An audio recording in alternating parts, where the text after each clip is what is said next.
At the very start of World War II, C.S. Lewis gave an address to students at Oxford. One of the things he said was that good philosophy must exist, if for no other reason because bad philosophy needs to be answered. Most of all, perhaps, we need intimate knowledge of the past. Not that the past has any magic about it, but because we cannot study the future, and yet we need something to set against the present, to remind us that much which seems certain to the uneducated is merely temporary fashion. Now, Lewis gave this address as a defense of learning, of humanistic learning, and this was at a time when students' minds were obviously on very different things. There was a war going on in Europe, and many students were enlisting.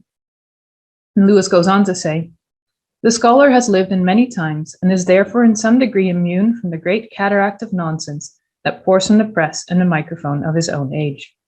Now, does that sound familiar?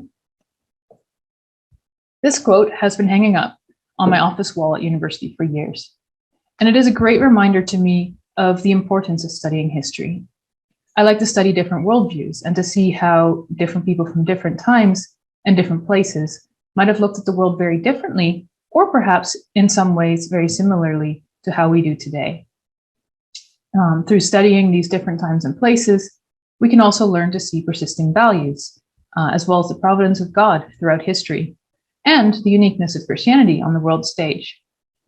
Now, studying history through reading books and accounts from long ago is only one way to find out about different people's worldviews. Other great ways to do so are through language learning and through travel, and also, believe it or not, through storytelling and playing games. Now, who recognizes what I'm holding here in my hand?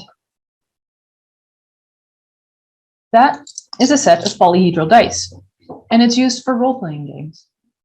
When I'm not busy researching or doing housework or other boring things like that, I like to design and play through adventures with my friends.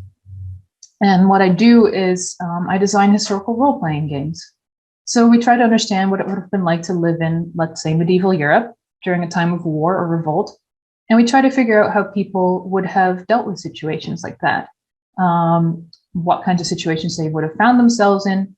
And then we play through adventures and we fight bad guys and we just have a good time together. But at the same time that we're having a good time, we're also learning a lot. For instance, we think a lot about how different people react in different kinds of situations. Now, that's enough about me and what I like about studying history. I look forward to hearing from you and about the stories that you love to read and the histories you like to study and the things that you find out about other people's worldviews and about your own through studying theirs. See you in class.